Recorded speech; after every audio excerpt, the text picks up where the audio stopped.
และต่อไปเป็นทีม A2 เจจินวุกแมดด็อกและพีวสุผ่านมาแล้วไม่มีวันผ่านไปอยู่ในนี้เสียงที่เธอบอกรักกันมันยังดังข้างในใจเราเป็นลองเป็นแมนไหม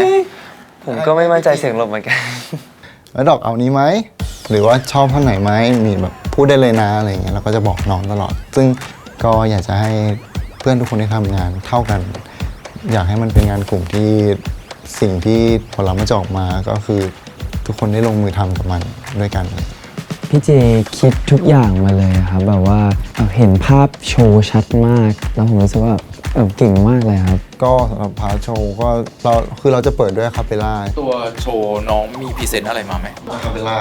ใช่ไหวใช่ไหมยากนะแต่ถ้าทำได้ก็อาจจะเท่นะก็แบบด้วยภาพรวมของทีมผมก็ต้องทำอะครับถึงแม้ทำไม่ได้ก็ต้องแบบฝึกทำให้พี่จินร้องให้พี่จินไหมถึงผ่านมาแล้วไม่มีวันผ่านไปอยู่ในนิทานที่เธอบอกรักกันมันยังดังข้างในใจรู้สึกว่ามันไม่ค่อยเซฟอะจินเหมือนพอมิชชั่น2อะจินก็มีปัญหาเรื่องร้องท่อนหลบใช่ไหมครับมันเหมือนแบบแฟลชแบ็กเหมือนมิชชั่น1ที่จินก็มีปัญหาท่อนหลบด้วยตอนนั้นแบบเสียงแบบไม่แม่นเลยไม่บอกให้ใช้สนใจ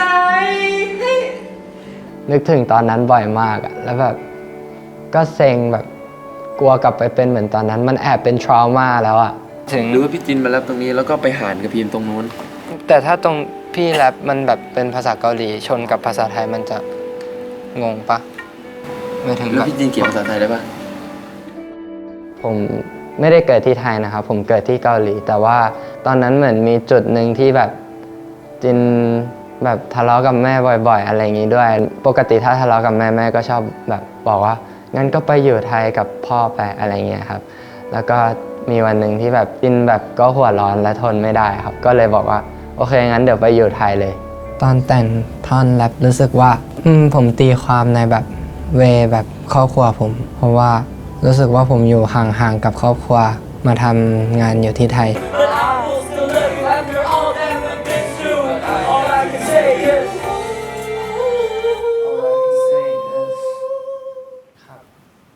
แล้วมัน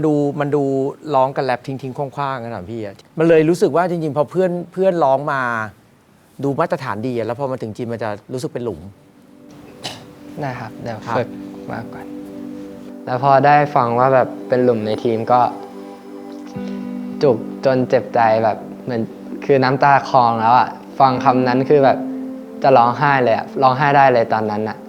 ก็พี่จินเอาจริงก็ขี้นอยอยู่นะโดนคอมเมนต์อะไรก็จะมานั่งคิดว่าเนี่ยเราแพ้แน่เลยอะไรเงี้ยชอบคิดอย่างนี้แล้วแบบทำให้ร้องไห้แล้วก็ตอนว่าจะทำเท่านั้นออกมาได้ดีไหมอะไรอย่างงี้ก็เหมือนแบบซ้อมทุกครั้งร้องไห้ทุกครั้งเท่านี้คือแบบผมกับพี่เจก็พยายามกับแมทก็พยายามแบบช่วยเอาแมทก็ไม่ได้คนแมทก็ลึกครึ่งพี่เจเป็นลีดไงพี่เจก็บอกว่าพี่จินที่ให้ปรับไปแล้วอะถ้าพี่จินยังรู้ตัวว่ายังร้องเหมือนเดิมนะอะไรอย่างงี้ก็ต้องแก้ไม่ใช่แบบร้องเหมือนเดิมซ้ำๆแล้วก็แบบมาร้องไห้อะไรอย่างงี้คือโดนดุอีกผมก็รู้สึกว่าพี่จินเป็นคนที่แบบตั้งใจมากก่อนหน้านี้แบบไม่ได้ตั้งใจขนาดนี้แล้ว คือเหมือนผมก็เลยเชื่อว่าพี่เขาทำได้ครับแบบว่าผมปวดฉี่แล้วตอนตี 5ผมมาเข้าน้ำผมเห็นพี่จินยังร้องเพลงอยู่เลยตี 5แต่เราไม่เงยตื่นมาซ้อมตอนบ่ายใครจะโมโหกันแล้วก็ร้องไห้อีกรอบไม่จะโมโหอยู่กันแต่ก็มันเห็นชัดว่าพี่เขาตั้งใจแบบซ้อมตลอดเวลาให้มันจบดีนะ Hey have you been เธอเป็นไงบ้างเรา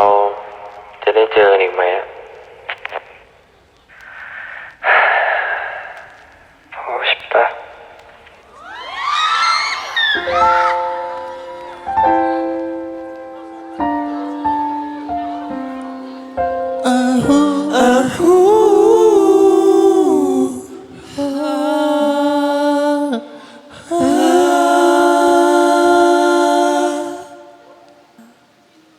เรา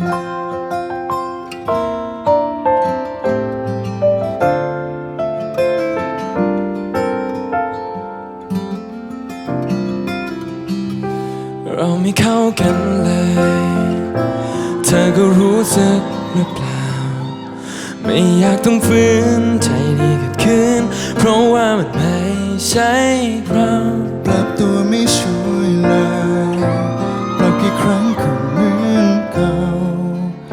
มันคงถึงวันที่เราต้องฟังเพราะใจได้พังกำลังส่งเสียงดัง ให้เราบอกลามันคงไม่เป็นไร เพราะเรายังมีวันที่ผ่านมาให้เธอและฉันได้มองกลับไปถึงผ่านมาแล้วไม่มีวันผ่านไปอยู่ในนี้เสียงที่เธอบอกรักกันมันยังดังข้างในใจ ยังมีวันวานให้เราได้คิดถึงตลอดแม้เรื่องราวจบไปแค่ได้คิดถึงมันก็พอ แต่จะไม่มีวันลืมรอยยิ้มที่สวยที่สุดก่อนนั้นช่างแสนอบอุ่นทุกๆช่วงเวลายังคงยิ้มทั้งน้ำตา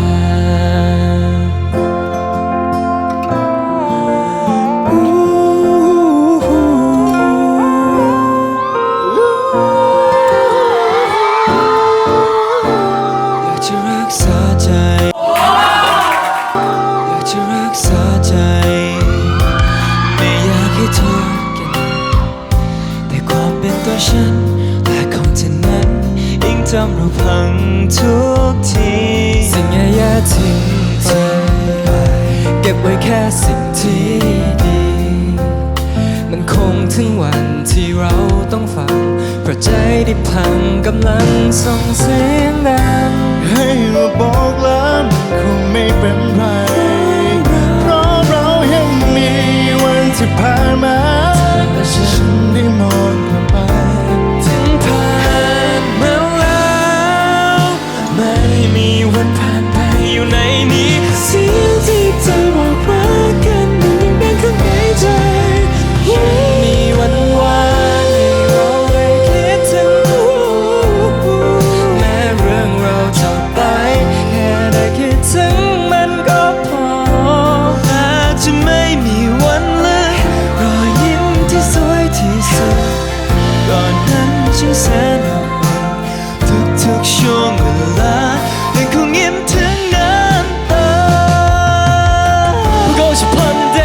이것을 이겨내야 그댈 위해서라면 무엇이든 해야 내가 함께했던 추억들은 항상 좋게 내 맘에 담아둘게 항상 두게 너만을 계속 사랑해 way yo 함께 했던 우리들의 추억들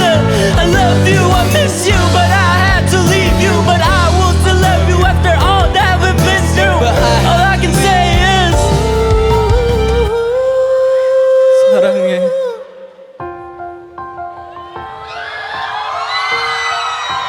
ยังมีวันวานให้เราได้คิดถึงตลอดแม้เรื่องเราจบไปแค่ได้คิดถึงมันก็พออาจจะไม่มีวันลืมรอยยิ้มที่สวยที่สุด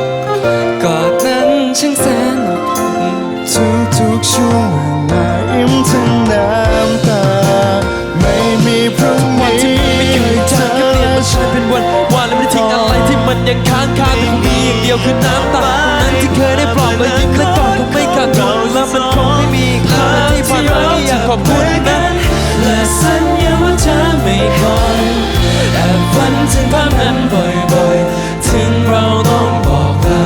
ยังคงยิ้มทั้งน้ำตาพรุ่งนี้ถึงแม้ไม่มีเราอย่างน้อยยังมีวัน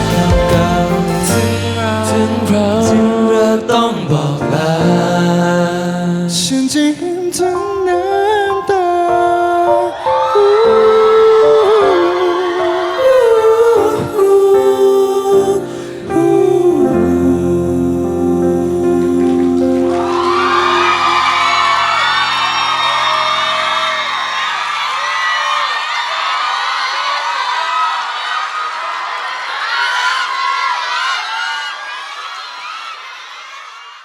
จบโอเค จบดีอยู่นะ ไม่แต่มันเสียดายไงคือตอนซ้อมเขาอะตอนดีเรคเตอร์เช็คคือเขาทำได้ดีแบบดีอะเสียดายแบบเสียดายอะ และนี่คือยิ้มทั้งน้ำตาจากทีม A2 ขอเสียงให้พวกเขาด้วยครับ เป็นไงครับ มีใครอยากพูดอะไรไหมครับ โชว์วันนี้แบบอยากให้ทุกคนแบบได้กำลังใจจากพวกเราด้วยจากที่เราร้องไปนะครับ และวันหนึ่งถ้ารายการออนอยากให้แบบพ่อแม่เห็นว่าเพลงนี้ร้องให้พ่อแม่นะครับ ถึงแม้ตอนนี้ไม่ได้อยู่ด้วยกัน ก็แบบผมอยู่คนเดียวได้ดี แบบมีเพื่อนๆทุกคนมีพี่ๆทุกคนช่วยดูแลอยู่ครับก็แต่ไม่รู้พ่อแม่จะเข้าใจไหมนะภาษาไทยแต่ก็ขอบคุณอ๋อมีแรปเกาหลีครับแรปเกาหลีจริงๆนี่ก็แต่งให้พ่อแม่เลยครับแต่ก็ขอบคุณทุกคนที่มาดูด้วยนะครับขอบคุณครับเอาละครับ เชิญโหวตครับ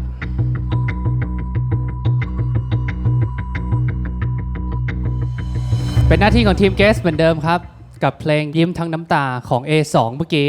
แมดด็อกนะครับผม ทำไมเสียงนุ่มอ่ะ น่ารักอ่ะน่ารักทุกคนไงก็แมดด็อกจริงๆพี่ว่าจริงๆในสี่คนนี้คนนี้ดูเป็นคนที่ชายที่สุดเลย แล้วก็ทั้งเรื่องแบบร้องด้วยแล้วก็เรื่องเพอร์ฟอร์มบนเวทีด้วยอะไรเงี้ยจริงๆรู้สึกว่าแบบคนนี้ดูชายที่สุดในสี่คนนี้เลยครับผม ขอบคุณค่ะ คือผมรู้สึกว่าโชว์เนี้ยมันเริ่มมาด้วยอะคาเปล่าคือมันเป็นดาบสองคมมากๆมันเป็นงานกลุ่มอะถ้าสมมติว่าใครบางคนมันผิดโน้ตมันจะกัดกันข้างในแล้วมันจะทำให้มันออกมาแบบหายนะเหมือนกันตอนเริ่มอาจจะแบบทุกคนยังได้ยินคีย์ยังไม่ชัดมากอะไรเงี้ยมันเลยมีความแบบตรงเนี้ยนิดนึงอะไรเงี้ยตัวเจเราว่าจริงๆร้องดีกว่านี้แต่ด้วยความที่มันไปหลบเยอะ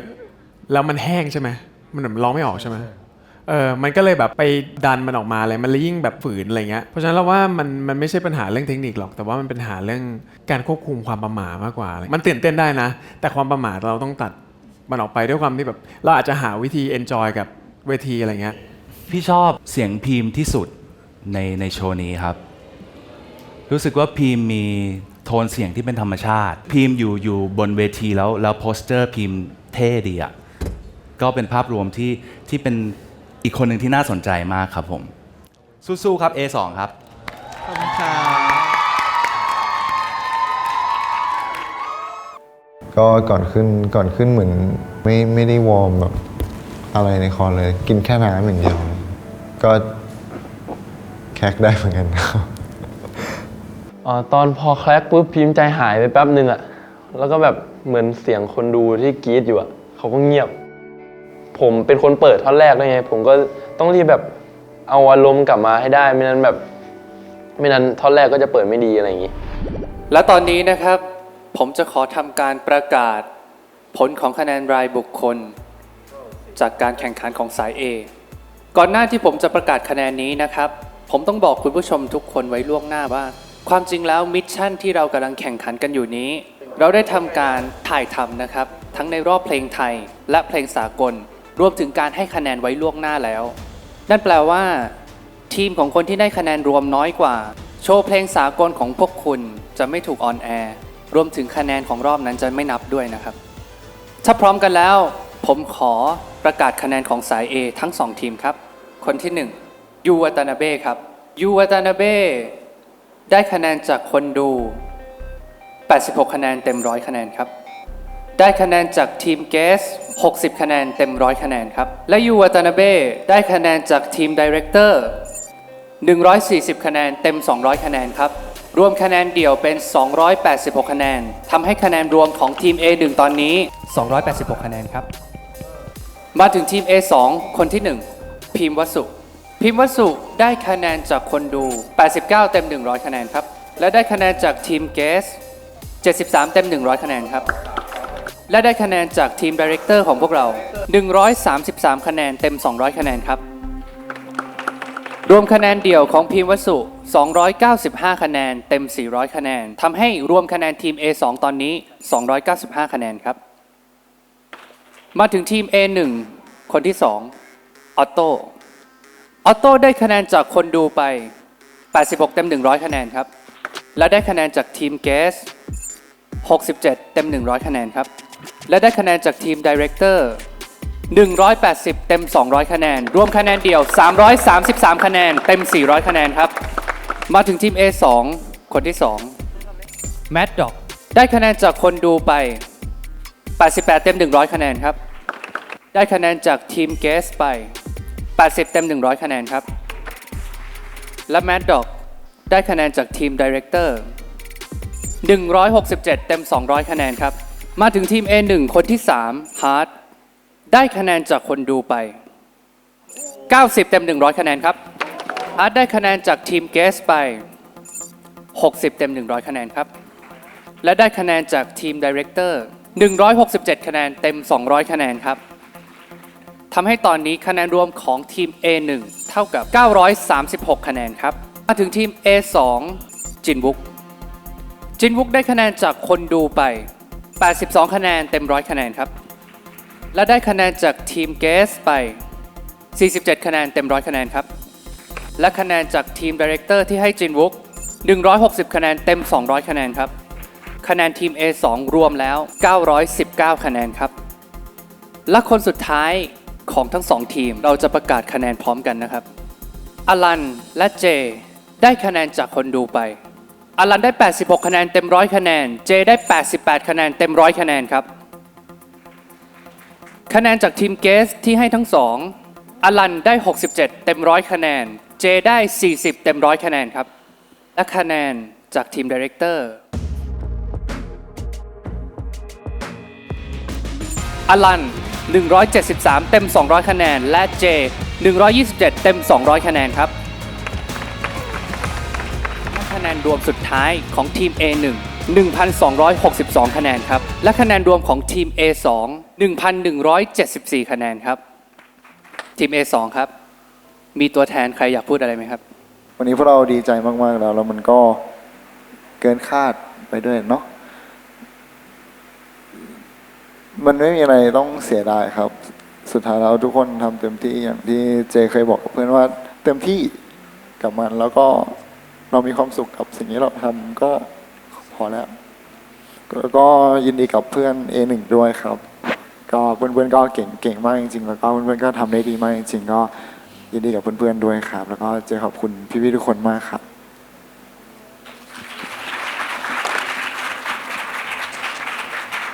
แล้วก็เป็นอีกหนึ่งวันเลยที่มีประโยชน์